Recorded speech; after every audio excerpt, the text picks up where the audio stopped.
We're in a series called Elisha, Strange Stories of Crazy Faith. And I heard a strange story, okay? So last week, I started out with this, and I actually want to just reiterate this one more time. How many of you came to church today wearing two shoes, okay? And you came to church today wearing two of the same shoes. They match. Okay, good job, right? And I told you last week we had our person. I said they would go nameless, but we'd just call him Susan Sickinga for the sake of doing so. And we said she came to church the previous week with two shoes that were not matched. They were not the same shoe, okay? They were definitely not the same shoe. I saw it with my own two eyes. Well, I heard another strange story. Later that day, another esteemed member of our congregation sent a message to Susan. And we'll leave her nameless as well, except we'll just go ahead and call her Tara Miro just for the sake of doing so. And in that message, she said, "Susan, you wouldn't believe it, but the previous week, I did the exact same thing." And I thought, is this an epidemic I'm not aware of? Do we have something spreading through Shelby Road Baptist Church? Everybody just do a quick check. Look down. Make sure you got two shoes and they match. Okay, we're good to go. Strange things happening around here, man. Strange things going on in the book of 2 Kings as well. Let's open up 2 Kings. 2 Kings, we're going to be today in chapter 4. Okay, 2 Kings chapter 4, verses 1 to 7.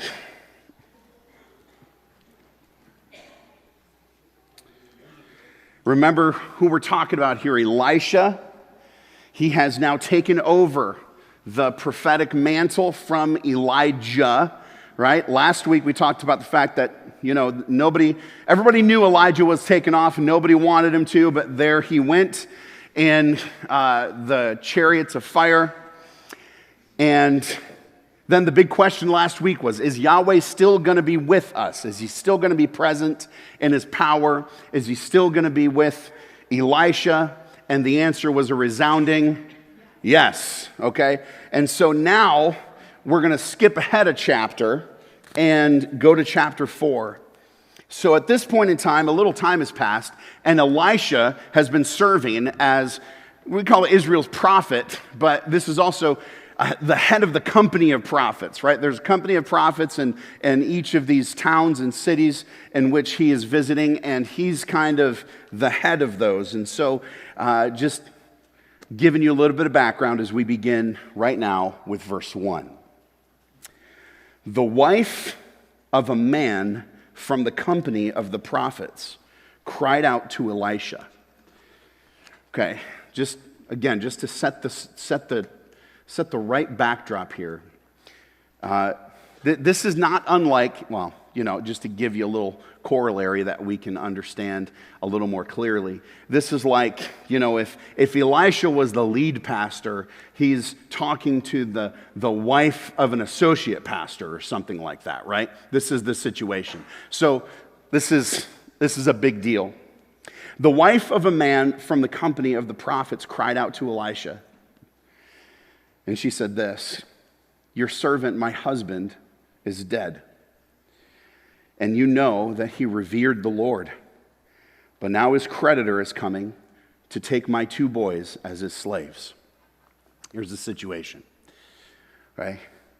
One of these men from the company of the prophets that Elisha is in charge of or the head of has come and painted a pretty bleak picture of what's happening in her life right now.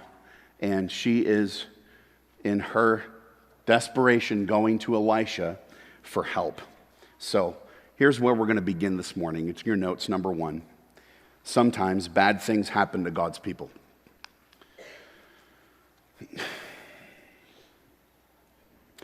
Sometimes bad things happen to God's people. Being a Christian does not insulate us from heartbreak. Being a Christian does not insulate us from difficult things. It does not insulate us from challenging times. In fact, you could make the argument that it actually invites them. That being a follower of Jesus Christ means that I'm going to be in the crosshairs. I have an enemy now that wants to destroy me. And in addition to that, God uses difficult times to grow me. We'll talk about that in a minute.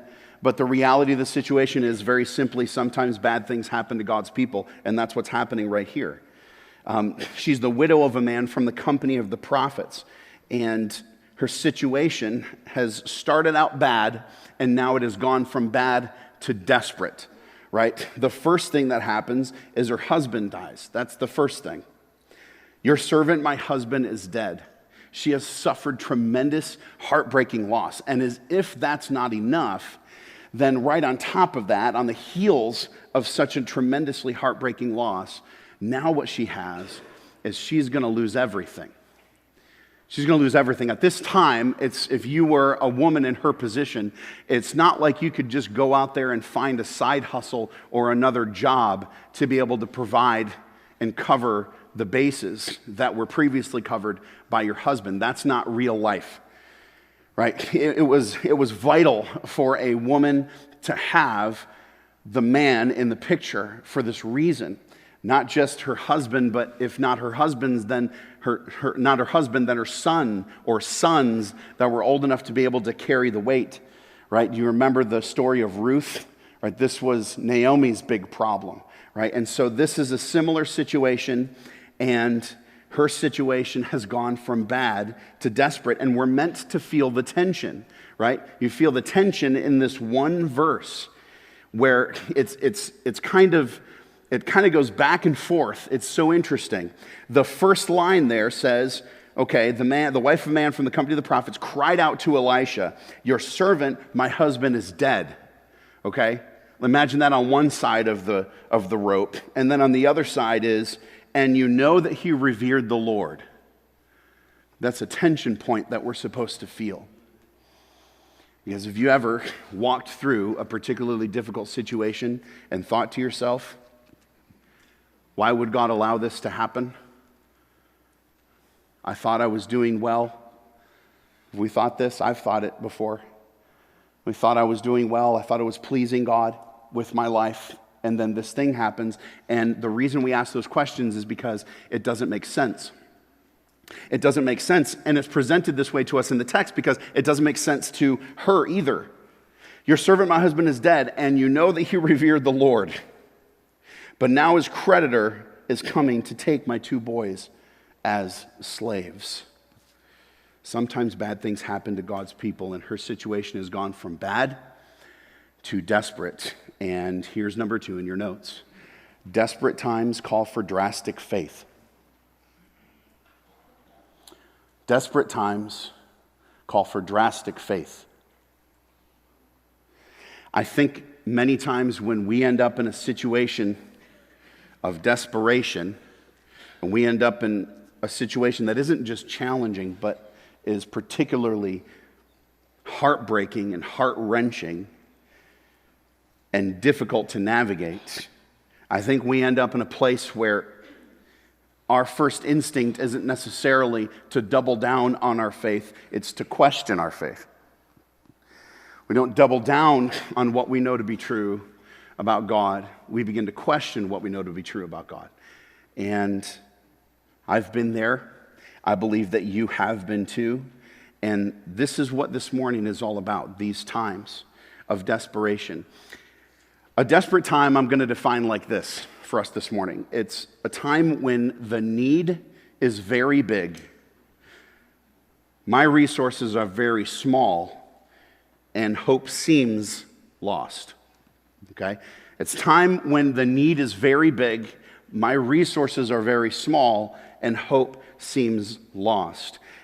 So this is a message that I've said this to you guys before.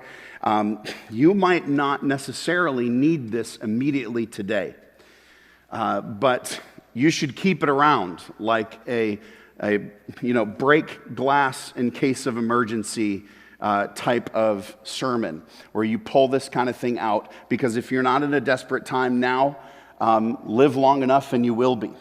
right? Things like this will happen. Maybe something similar as our widow. Maybe it's a financial problem, an unexpected bill, or creditors that are calling, or some kind of financial need that has presented itself, and you look in the bank account and you know you don't have it, right? The need is big, the resources are small, and hope can seem lost, like you're losing grip on it. It could be a medical situation that's driven you to desperation, like a sick child, right? Where you're trying to get answers and then they're out of options. Just this week, us in the Bridge Fellowship here, of Baptist churches in the area, got an email about a local pastor whose child is in this exact situation. And they said, please pray, because this is all we have left, is this move. A time like that. It could be a time where another medical thing is going on and it's persistent pain. I talk to so many people who have some kind of unresolved, persistent pain that continues to come, and the medication's not working, and the next appointment after next appointment after next appointment, you have less and less hope as they go by because you get no answers. Like, these kinds of things can drive you to a place of desperation because the need is big, the resources are small, and hope seems lost. What about an unrelenting heartache? Your heart has been broken. It could be that it just recently occurred, or it could be that it happened a year ago or more, but you are in a place and you keep going back to a place of desperation because you don't know when the heartache is going to end and when God will bring the healing. Maybe you're in a relationship, in a marriage that's in a desperate place and it needs to recover, it needs to bounce back now, or it's going to break down completely. These are times of desperation, and I believe that we have them, and I believe that many of us in this room are in them right now, or we will be at some point in time. And a desperate time calls for drastic faith. Drastic is a word that means it is a severe application. A strong and severe application, a ramping up, right? A doubling down of the faith that we have. So we're going to see this in this story today. Let's continue on in our notes. Right underneath number 2 there, you see this. There is no greater opportunity for faith to grow than when it is tested. And this is the truth that we have to settle in with, because nobody wants to go through a particularly desperate time. Nobody wants to. Nobody chooses to. We would never look at the menu of options in front of us and go, man, I'm going to pick that one. I would like to go through that for the next 6 months of my life. No, that is not the case.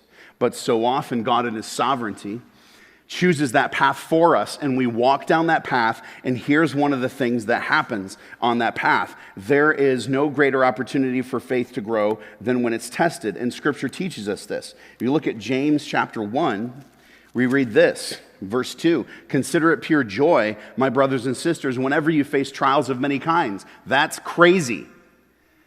That's absolutely crazy. Anybody read that and think that's crazy town? That is crazy town. And we should think that just about every time we read that, because that's a supernatural response. For me to look at my challenging, difficult trial, my affliction, right, and look at it and say, I am joyful about this. I'm actually glad that this is happening. That's a supernatural response. I can't do that on my own. God helps us do it by the power of the Holy Spirit. Whenever you face trials of many kinds, why? Because you know that the testing of your faith produces perseverance. Let perseverance finish its work so that you may be mature and complete, not lacking anything. Right? This is part of the thing that God is doing when He brings us to a place where we are on our knees and we don't have any other resource to go to except for Him. The need is big, our resources are small, and it seems like hope is lost. So, let's talk about drastic faith for a minute. Number 3. Drastic faith is simple faith held tightly.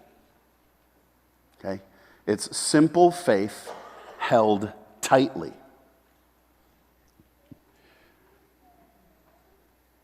When we're in a desperate situation, like the widow is here in 2 Kings 4,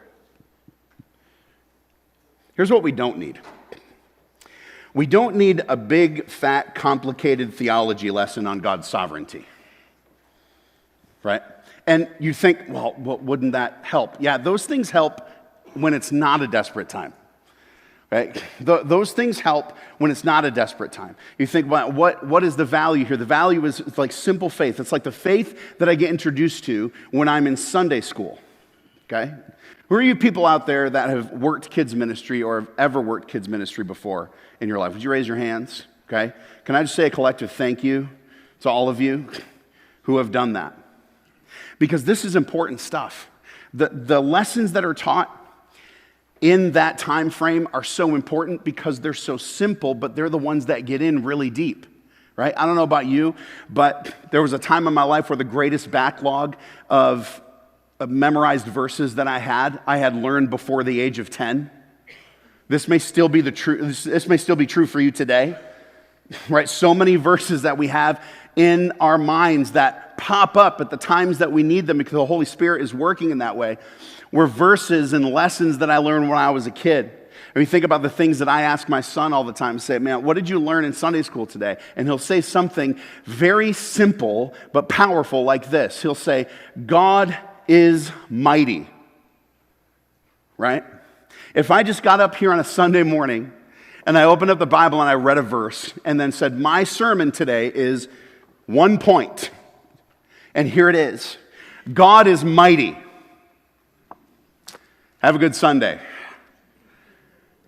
You might feel like, what does he do the rest of the week? But, you know? But there's so much value in this simple truth. But then we come here on a Sunday morning and we open up the Bible and we go through a passage, we do that stuff, and you go to a Bible study and take apart a passage in a Bible study, and all those things are important because what happens is this, is that we do deep dives on the Bible. We do a study that's a deep dive, but here's the purpose, right? It's not just so that I can puff up my knowledge, right? Paul says something about that, right? This puffing up, knowledge just puffs up. Right? That's if it's only knowledge, it puffs up. I am getting that knowledge so that I can re-emerge, here we go, with a stronger grip on the simple truths that I learned probably in Sunday school. So we're going to do a big study. We're not doing it right now. I'm just saying as an illustration. We're going to do a big study on 1 Corinthians chapter 13. Any Bible people here can tell me the subject of 1 Corinthians 13? Say it loud and proud. Love, right? Yes. And we're going to do a deep dive on that. We're going to go into it. We're going to learn all of these lessons. We come out the other side, and I know this simple truth. What does God want me to do? Love, right? But I have a solid, firmer grip on that for the study that I've done. This is important because when we go through a desperate time, and the need is very big, and the resources are very small, and it seems like hope is lost, here's what I'm going to hang on to. God is mighty. That's what I'm going to hang on to. And I need to hang on to it tightly and act on that simple truth, even when all of the other things that I'm looking at tell me you should question whether or not God is mighty because look at what's happening, right? All of this stuff, and I say, no, this is a desperate time, and it's time for drastic faith, where I'm grabbing on to the simple things of my faith and hanging on to them tightly. So let me give you one that you can hang on to right here in your notes. Simple faith says, it may not feel good, but it will end good because God's good. You believe that? Does a desperate time feel good? No. No. I don't know what percentage of the Christian life feels good, but it's not a huge one probably, okay? Lots of things that don't feel good. It may not feel good, but it will end good, right? Do you believe that? I think that's the one that we falter on a little bit. We're going through something particularly challenging, like a desperate time, and we're thinking, man, I'm not sure how this is going to end. I'm not sure how it's all going to end. Well, here's the truth, right? We know how the story ends, do we? Yeah, we know how the story ends. And we know that the story ends good. Romans 8:28. He's working all things together for good. Right, for the good of those who love him. We know that that's the case. We know it's the case. So we can grab onto that simple truth in a desperate time and do not let go of it. Do not let go of it no matter what happens. Back to our widow. 2 Kings chapter 4. She says, man, Elisha, your servant, my husband is dead, and you know that he revered the Lord, but now his creditor is coming to take my 2 boys as slaves. What's she going to do? She's going to demonstrate drastic faith. So here we go in your notes. To demonstrate drastic faith in a desperate time, here's number 4. We must bring our problem to God and resist the temptation to speculate. Okay? Bring our problem to God and resist the temptation to speculate. Look at what she does here. Your servant, my husband, is dead, and you know that he revered the Lord, but now his creditor is coming to take my 2 boys as his slaves. Done. That's what she says. Notice she says nothing. She says nothing about why it may be happening. There's nothing about that. Maybe she's got some thoughts about it, but she is not giving them voice. She is resisting the temptation to speculate. And I think when you and I are going through a particularly desperate time that we do not understand, because, by the way, there are many things that we do not understand about what happens in our lives. True? Many things that we do not understand. Deuteronomy 29:29, you hear me quote this all the time, right? The secret things belong to God. The revealed things belong to us, right? There's a line. There's a big line. And God is on one side of the line, and you and me are on the other side of the line. And that line never changes. And there are things that God can see and things that God knows that we cannot see and cannot know. Can't know it. I would love to know why this thing is happening. I would love to know why this need is so suddenly present in my life and I have no resources to address it. I would love to know why this particular event occurred and now I've got a broken heart that I'm dealing with for days upon months upon years. I would love to know why that thing is happening, but I don't get to know why because that's a secret thing. That's above the line. I'm below the line. What do I have? I have the revealed things. That's what I have. In other words, I've got the things of simple faith. That's what I've got. I don't know why this thing has happened, but here's what I do know. Is God good? Yes, I've got that. That's what I've got below the line. That's it. And the question is, when a desperate time comes, am I going to cling to that and let that dictate what I do and what I think? Or am I going to let go of it and lose that hope? Here's what we do. We bring the problem to God and resist the temptation to speculate. I think it can be very tempting to speculate about what God's doing. Well, now I'm reaching above the line. Well, this is what God's doing in this situation. This is why he allowed this to happen. Even as we mean well as Christians, we can do this, and I don't think it's helping our faith. We do this. Well, clearly God allowed this terribly tragic thing so that X person could get saved. Like, we do that. And here's the thing. Because we're just experiencing time like this, beginning, middle, end, and then we can look back after things have occurred. Maybe we can draw a line from this event and that event. Maybe we can. It doesn't mean we should. Maybe we can draw a line and say, well, yes, this happened as a result of this, but we should be very careful to say that this happened because of this, or this happened so that this could go on. No, that's knowledge that's above the line. That's knowledge that's above the line. So we bring our problem to God. Lord, this is what's happening. There's the need. It's really huge. Here are my resources. I've got virtually nothing. And here is the situation. Please help me. And here's what's going to happen in your mind, firing off question after question. Why is God doing this? Maybe it'll make sense. Our brains want to make things make sense, right? They do. This is part of the science of dreams. You've ever looked into this, right? I mean, you've had just the most random dreams ever. You ever had a random dream? It's like a TV show episode and the cast is like 14 different people in my life that don't know each other.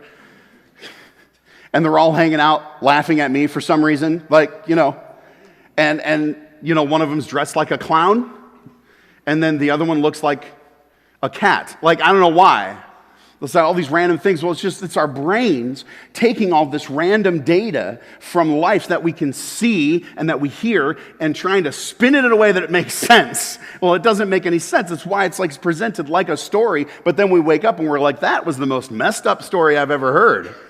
That was so weird, but it's because our brains want to make life make sense. And we do this happens. Things that happen, particularly in times of desperation, do not make sense. The widow's going to Elisha and she's saying, my husband who served you is dead. And then to make matters worse, the creditors are coming to take my boys away. You know my husband revered the Lord. She's saying, how can I make these two things make sense? It's a time of desperation. But all she's doing is bringing her problem to God, which is what you did here. You brought it to the prophet, right? You're bringing it to God and letting it go. We got to bring our problem to God and resist the temptation to speculate, right? Here's number one there. We don't need to know. We just need to trust, okay? As just a reminder, I'm just reminding you this morning. We don't need to know. We just need to trust. We express our feelings honestly to God, but I resist the temptation to speculate in my soul or with people around me. I don't know why.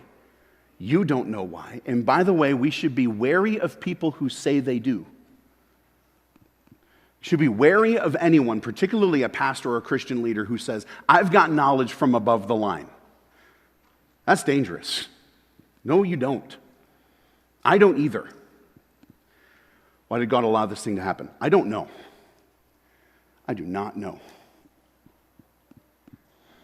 I was just on the phone with somebody going through something terribly tragic. And my answer was, I don't know. I do not know. And I'm not going to pretend like I do. This is not going to help the faith, and it's not going to help the situation. So here's what we end up with. And look at number 2 there. Faith should not follow feelings. Feelings should follow faith. And here's what I mean. When we're in a desperate time, we grab a hold of simple truth, right, tightly. We bring our problem to the Lord and lay it at his feet and hold on to the things that we know below the line, right? That's what we do. And when we do that, then we allow our feelings to follow our faith. I'm saying, no, I'm holding on to the truth that I believe God is good. I'm holding on to that truth. I'm holding on to the truth that he is mighty. I'm holding on to those things. And everything else that I'm feeling about everything that's going on is going to come after that. Because if I'm not careful to do that, what happens is I feel all kinds of things that are as a result of what's happening. And too often, I do this particularly, myself in my life. I allow my feelings to tell me what's true, right? And that's crazy because my feelings never know what's true, right? So I allow my feelings to tell me what's true. And if I'm going by my feelings, right, I'm in a desperate situation and my feelings are saying, hey, that God that you have served your entire life is leaving you high and dry. That's what my feelings are telling me. Come on, church, is that true? It's not true. So I need to hang on to the simple truths from below the line. I don't have info from over the line. I don't have that. Why? I don't have that. But I have these things. And if I cling to those things first, right, let my feelings follow them, not the other way around. And bring our problems simply to the Lord and hang on to the truth that we know, right? This is demonstrating drastic faith in a desperate time. Here's another way. Look at number 5. We need to fix our focus on God and not on our problem. Okay? In a desperate time, fix our focus on God and not on our problem. You look at that and say, yeah, right, Pastor Steve, how hard is that? Going through a particularly desperate and difficult time, right? What's on your mind? Your problem. 24/7, 365. You can't even sleep because you're going through the night and you're getting awakened by the anxiety that has come with the problem that you're in. Of course, that's incredibly difficult. It's only natural. So now, look at what Elisha does here for this wisdom. Look at that. Verse 2. Elisha replied to her, "How can I help you? Tell me, what do you have in your house?" Okay, is anybody with me that that's just a weird question? Given the situation, Elisha, your servant, my husband, has died, and creditors are coming to take the boys. What's not in there, but what I'm sure is probably said was, I don't know what to do. Like that. And Elisha, the great and wise prophet of God, says, what do you have in your house? What's so interesting about that is that he's pointing out something that she already knows, and she's about to say that. She says, your servant has nothing. Nothing. Hence the problem. If I had something, I wouldn't be talking to you.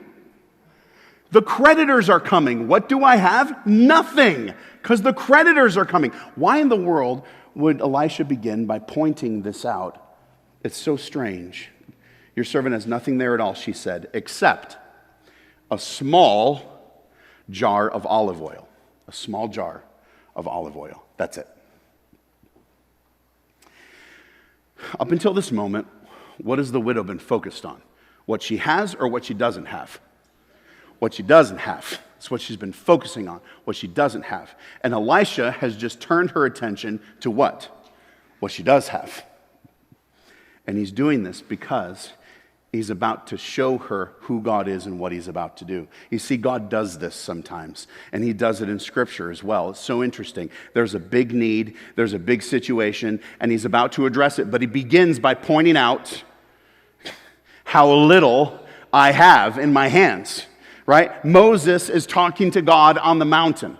He's talking to God on Mount Sinai. He's saying, go talk to Pharaoh and tell him to let my people go. Right? This is what he's doing. And Moses is saying, man, what if they don't believe me? What if I can't speak well? I don't want to go and do this. I think this is a bad problem. I think this is a terrible idea.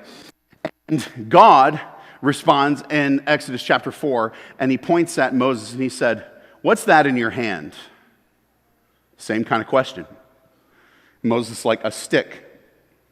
And God's like, set it down on the ground. It's not going to be a stick anymore. Right? Turns into a snake.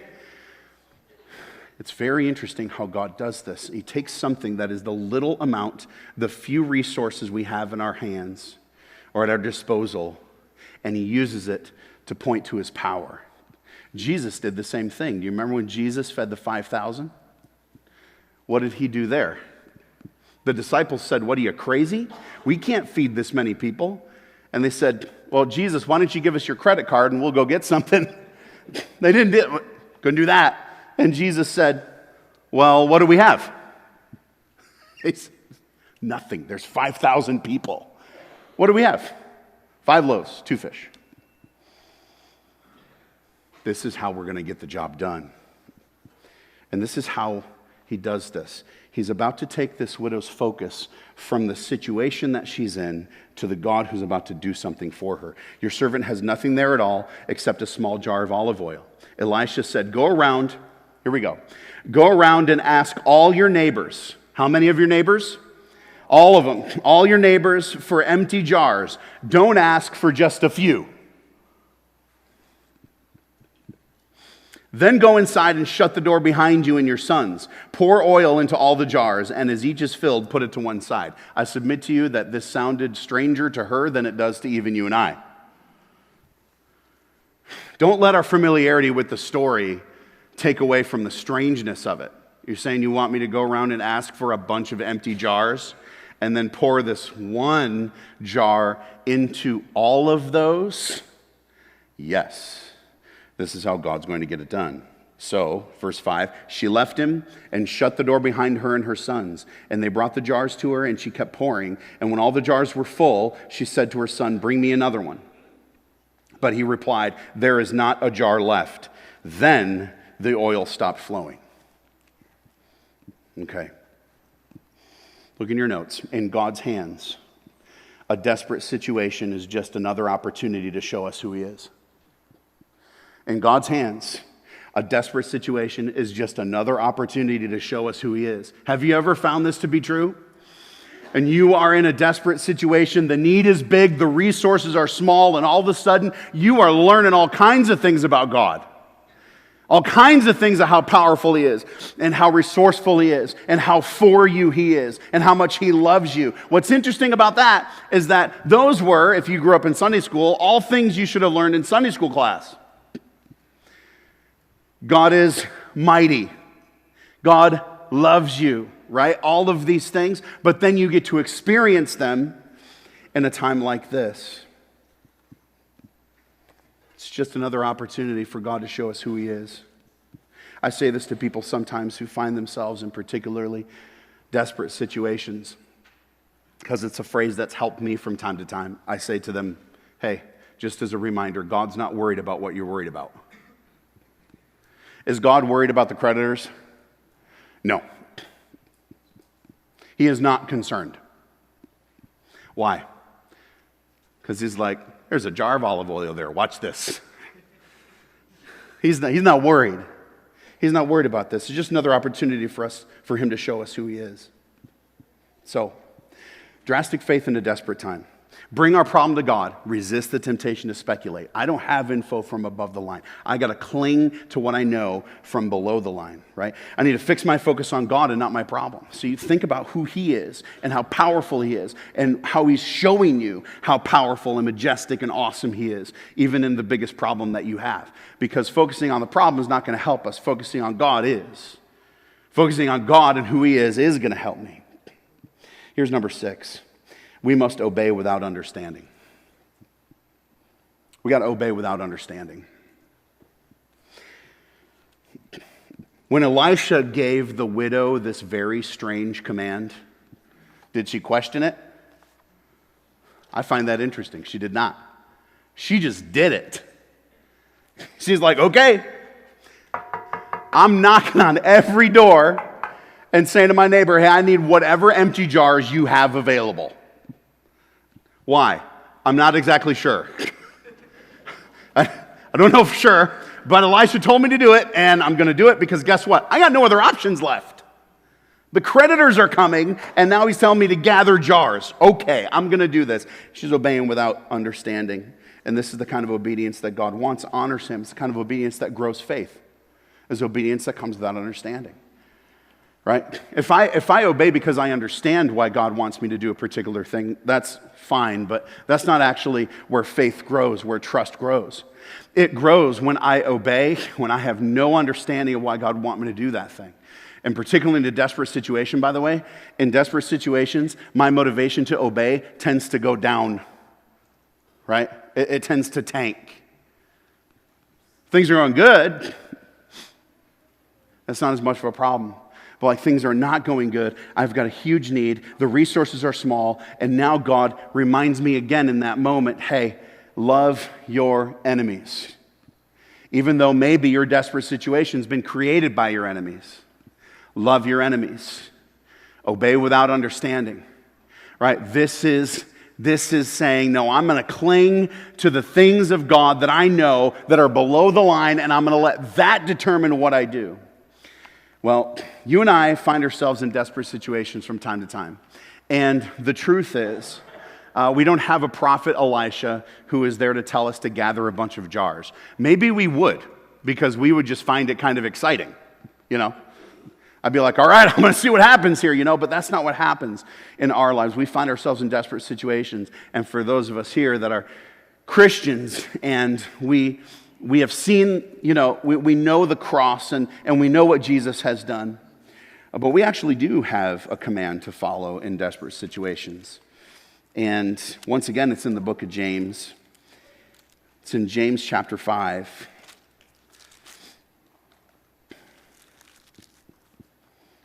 Verse 13, he says this, "Is anyone among you in trouble?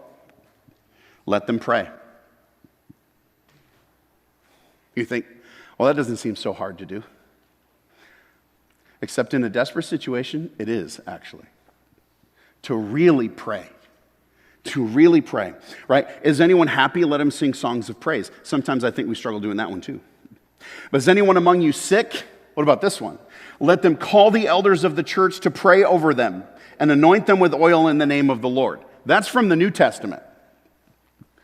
And I'll tell you, I've been a pastor. I've been a lead pastor for just about 5 years. I've been a pastor of some kind for longer than that. And I have yet to receive this phone call. This particular one. I get the pray for me phone call, but I don't get the come over to my house and lay your hands on me to pray for me phone call. That's a different one. Here's the point. In a desperate situation, we got to ramp up the prayer, even though it tends to drift away. You got to ramp it up. In a desperate situation, one of the things we can do to ramp up prayer is we can fast, right? We can choose to forego a meal or a series of them in order to spend time praying about the situation at hand. Maybe you've done that before, but that's the kind of thing that drastic faith does in a desperate situation. Is it hangs on to the simple things we know from below the line and then prays accordingly, saying, Lord, I know that you are powerful and I have this situation at hand and I'm going to pray. And I'm just going to pray. I'm going to pray 3 times a day until I see something happen here or until I get other information. Right? That's what this looks like. That's our jars. We don't have jars, but we do have this. Are you in trouble? Pray. Pray for real, pray. And see what God does. Because you've got simple faith you can cling to tightly to power that prayer with. Last thing in your notes. We have to hold on to what is true. We will be okay no matter what. We'll be okay no matter what. You giving your life to Jesus Christ? You're going to be okay no matter what. Even if the worst case scenario plays out, you're going to be okay no matter what. Right? Am I eventually, whether in this life or the next, going to be okay no matter what? Am I for real? Do we believe that with conviction? Yes. You know why? Because a long time ago I learned a song.